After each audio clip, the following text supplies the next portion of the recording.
휴대폰 개통하는 거부터 해서 뭐 은행 가서 뭘 하는 거, 가전제품은 어디서 어떻게 사는지 그거를 많이 걱정을 했어요. 북한에서 받았던 자본주의에 대한 교육은 돈밖에 모른다. 돈이면은 정말 사람 목숨도 파리 목숨이다. 막 이런 얘기를 많이 들었어가지고. 안녕하세요. 저는 북한 평양에서 태어나서 거기서 한 24년 정도 살다가 한국으로 오게 된 탈북민 남인희라고 합니다. 탈북은 2015년 10월에 했어요. 한국에 이제 그때 입국을 했습니다. 제가 이제 그 북한 해외 노동자로 선발이 되어서 몰타라는 나라에 나가게 됐었어요. 그래서 거기서는 이제 의류 만드는 공장에서 일을 했었는데 한 1년 정도 일을 하다가 거기서 조금 생각이 바뀌게 된 거죠. 그전에는 그래도 뭐 북한의 어떤 평양에서 되게 좋은 조건에서 살고 있다라고 생각을 했는데 유럽에 나가서 보니까 내가 정말 살아가고 싶은 어떤 그 삶의 모습들이 외국에 많이 있더라고요. 거기서 탈북을 결심하게 되었고 좀 더 자유롭게 저를 위해서 나답게 살고 싶어서 탈북을 하게 된 거죠. 어차피 유럽에 이제 처음으로 나가게 된 거고 북한에서는 해외여행이 자유롭지가 못하거든요. 그래서 이렇게 저처럼 뭔가 어떤 국가를 위해서 나가서 일을 한다. 이렇게 해외 노동자로 파견돼서 나가서 일을 하게 되면은 월급을 다 저희가 받는 게 아니고 월급 대부분은 다 북한 정권이 가져가고 저희한테 좀 일부만 이제 주거든요. 그래서 그런 식으로 국가를 위해서 일을 하거나 뭐 유학생이거나 어쨌든 특별한 경우에만 외국을 나갈 수가 있는데 그러다 보니까 제가 살면서 처음으로 외국에 나가게 된 거고 그 탈북이라는 걸 결심하는 것도 한 6개월 정도는 걸렸거든요. 그래서 이제 그 어떻게 탈북을 해야 되나라고 생각은 했는데 정말 막연했죠. 근데 그 어떤 그런 믿음 같은 거는 있었어요. 왜냐면 그 전까지 알고 있었던 그 북한에 대한 모든 게 다 바뀌면서 이제 너희가 나가서 북한 사람이다 하면은 모두가 다 좀 뭐 존경할 것이다, 우러러 볼 것이다. 왜냐면 이제 김정은이라는 되게 위대한 지도자가 있기 때문에 뭐 이런 식으로 항상 세뇌 교육을 받았었는데 그게 완전 다 거짓으로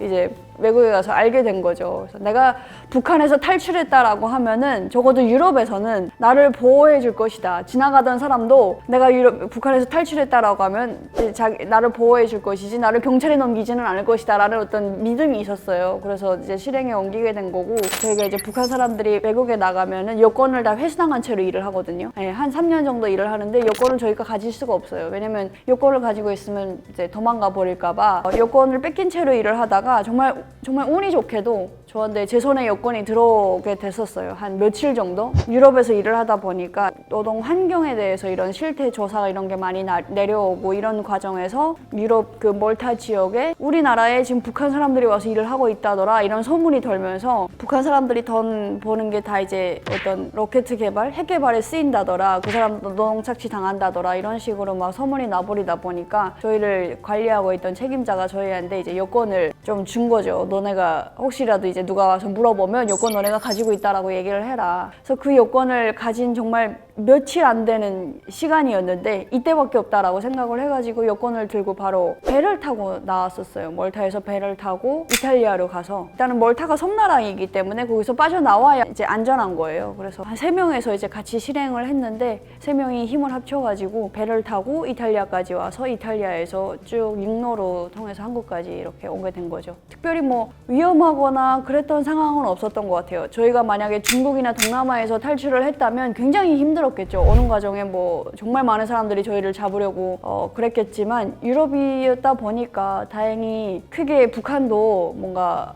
크게 저희를 잡으려고 막 그러진 못했고 덕분에 안전하게 한국까지 올 수 있지 않았나 싶어요. 잡아가는 경우도 있긴 한데 아까도 말씀드렸지만 좀 나라별로 많이 큰 것 같긴 해요. 중국이었으면 당연히 잡아갔겠죠. 공안도 많이 적극적으로 협조를 했을 거고 중국은 불법 체류자로 이제 간주하기 때문에 탈북민들을 이제 뭐 공항이라든가 이렇게 사람 많은 쪽에서 지나가다가 뭔가 주사기 같은 걸로 찌르고 갈 수도 있다.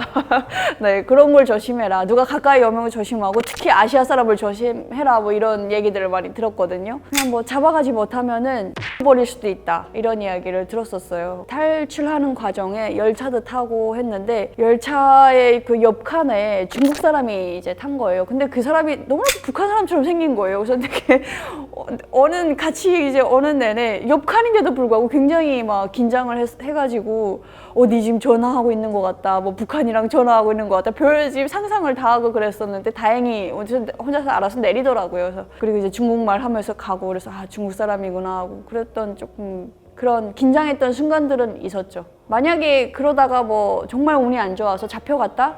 북한으로 잡혀가면 저는 뭐 평생 수용소에서 살아야 되지 않을까요?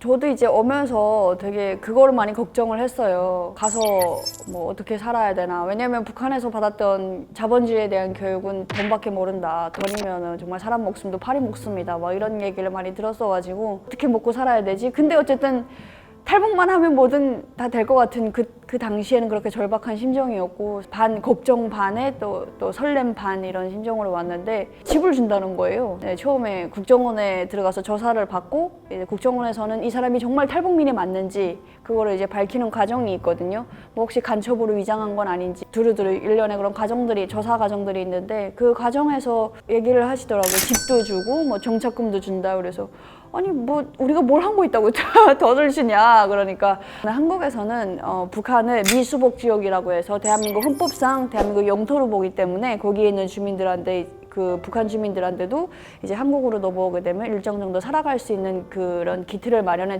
준다라고 해서 너무 감사했죠. 그래서 국정원 조사 마치고 하나원에서 교육 한 3개월 마치고 나왔을 때 LH 그 국임대주택 있잖아요. 그 영구임대주택을 이제 저희가 배정을 받고 종착금 한 700만 원 정도를 받았어요.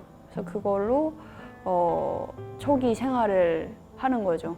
네, 그리고 한 6개월 정도는 기초생활수급자로 자격이 부여가 돼요. 처음에 와서 아무것도 모르니까. 그래서 한 6개월 정도는 그 수급비도 주거든요. 6개월 지나면은 이제 그게 사라지고 그때부터는 알아서 일을 해야 되니까. 근데 뭐 대부분은 와서부터 다 일을 하시기 때문에 그런 어떤 여러 가지 혜택들이 있습니다. 있죠. 그게 이제 남북하나재단이라고 통일부 산하에 재단 기관이 있고 남북하나재단에 또 남북하나센터라고 해서 매 각 지역마다 그 약간 뭐 지부 형식으로 기관이 있거든요. 그래서 제가 인천에 집을 배정받아가지고 인천에서 살았었는데 인천 남북하나센터에서 정착도우미가 있어요. 상담사들도 계시고 정착도우미도 있어서 그 정착도우미가 처음에 휴대폰 개통하는 거부터 해서 두루두루 뭐 은행 가서 뭘 하는 거, 가전제품은 어디서 어떻게 사는지 이런 것들을 다 알려줘가지고 정기적으로 만나서 밥도 사주고 어떤 일을 하고 있냐, 뭐 사는데 에러는 없냐 이런 것도 물어봐 주시고 그 신변보 담당관이라고 해서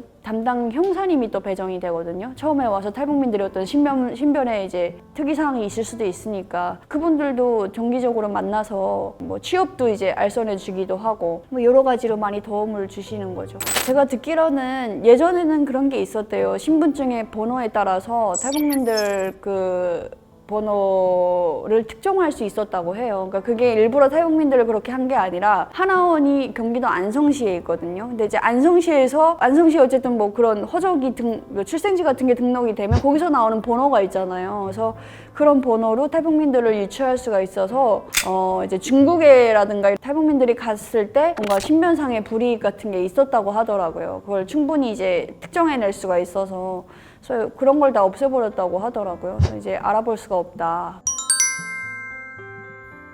지금 저는 뭐 유튜브도 하고 있고 북한 관련 방송에도 가끔씩 출연하고 있고 카페를 또 혼자 1인 카페를 운영하면서 카페에서 일도 하고 있고 네, 여러 가지 일을 하고 있습니다.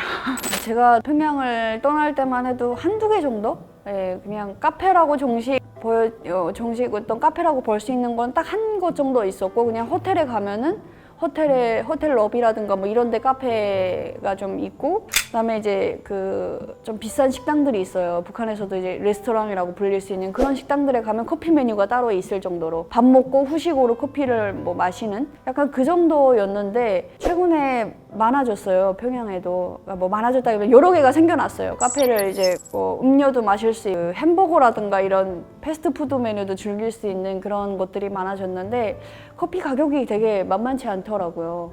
거의 뭐 커피 가격은 한국의 커피 가격이랑 차이가 없어요. 어차피 북한에서 커피는 굉장히 그 비싼, 뭐랄까, 돈 많은 사람들이 즐기는 문화이기 때문에 한 잔에 한 5달러 내지 6달러? 한국으로 쳐도 굉장히 비싼 가격이기는 해요. 근데 그런 카페들이 좀 생겨나긴 했다. 부자들을 위한 그런 곳이죠. 네, 그래서 북한에서는 카페가 없다 보니까 친구네 집에 가서 이야기를 한다거나 아니면 그냥 길거리에 앉아서 이야기하고 이런 적이 많았었어요.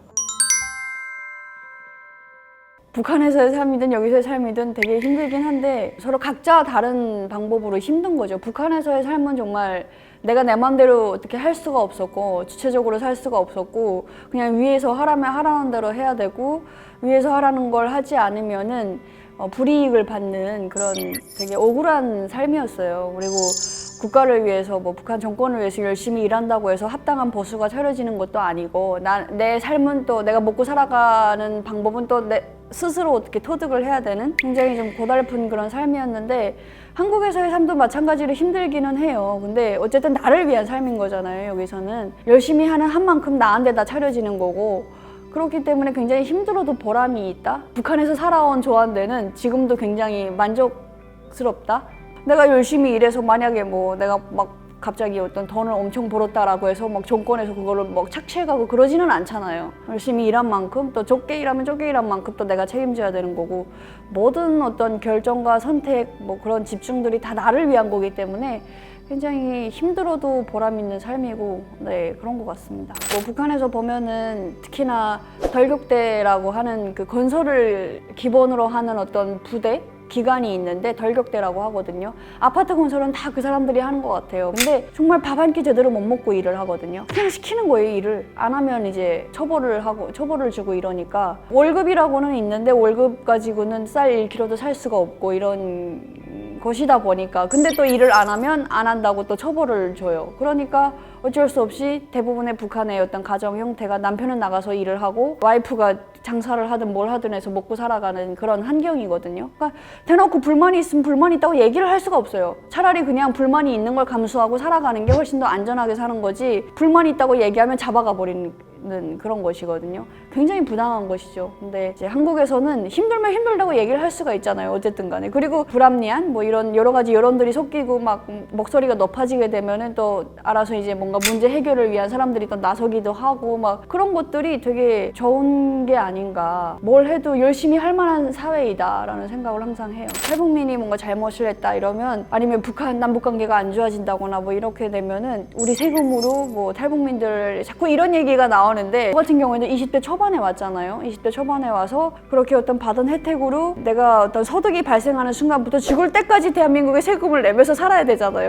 안 좋은 뉴스가 터지거나 할 때마다 우리 세금 낭비다 이런 식으로 계속 얘기가 나와서 참 그런 부분이 좀 많이 안타깝죠. 제가 2021년에 결혼을 해서 지금 3년 차입니다. 4년 차인가요? 네. 남편도 같은 고향 사람, 평양 사람이에요. 북한 관련 대북 방송을 편집하는 그 회사에서 영상 편집하는 일을 하고 있어요. 남편은 이제 유학을 갔다가 탈북한 케이스거든요. 그래서 남편도 2015년에 탈북을 했고 저도 2015년에 비슷한 시기에 들어왔는데 서로 모르고 살아가다가 북한 관련해서 어떤 일을 하는 프로젝트가 있었는데 저는 이제 북한 여성의 목소리가 필요해서 제가 섭외가 됐고 남편은 그 회사에서 인턴을 하고 있었거든요. 그래서 이제 만나게 됐는데 같은 평양 출신이고 정작 또 얘기를 하면서 보니까 집도 되게 가까운 곳에 살았더라고요. 평양에서 거의 뭐 5분 거리에 있을 정도로. 근데 서로 모르고 있다가 이제 저는 몰타를 거쳐서 한국에 오고 남편은 프랑스를 거쳐서 한국에 오고 이제 한국에 와서 어떻게 알게 된 거죠. 그래서 되게 급격하게 가까워지게 됐고 그러다가 어찌어찌 하다 보니까 결혼까지 하게 된 것 같아요. 북한에서는 25살쯤이면 다 결혼을 하고 30살 전에는 무조건 애를 낳아야 되는 게 이제 북한의 어떤 결혼 문화? 네, 그런 사회적인 분위기가 그런 게 있거든요. 그래서 저도 뭔가 30살이 넘어가면서 굉장히 좀 급한 마음이 있었어요. 내가 뭔가 아직까지 엄마가 안 됐다? 그러면은 되게 실패한 게 아닌가 막 이런 생각도 있었는데 또 한국은 그렇지는 않잖아요. 그래서 좀 더 마음을 편하게 갖고 있고 노력은 많이 했었어요. 시험관도 해보고 했는데 애가 아직은 잘 들어서지가 않아서 좀 더 지금 그냥 우리한테 집중해서 살아가자. 저희 부부는 그렇게 얘기를 했고 내년부터는 정말 또 적극적으로 한번 노력을 할 것 같아요. 그렇게 해서 애를 갖게 되지 않을까. 네. 적어도 한 둘 정도는 생각이 있습니다. 네. 약간 남한 사람보다 더 애국자이신 네, 오늘 이렇게 처음으로 뭐 출연을 하게 됐는데 생각보다 너무 재밌었습니다. 너무 감사했고요. 예쁘게 봐주셨으면 좋겠습니다. 그냥 열심히 사는, 예전에는 어떤 탈북민, 뭐 북한에서 온 사람이었지만 지금은 또 열심히 사는 국민의 한 사람으로서 네, 예쁘게 봐주셨으면 좋겠고 모두 화이팅 하셨으면 좋겠습니다.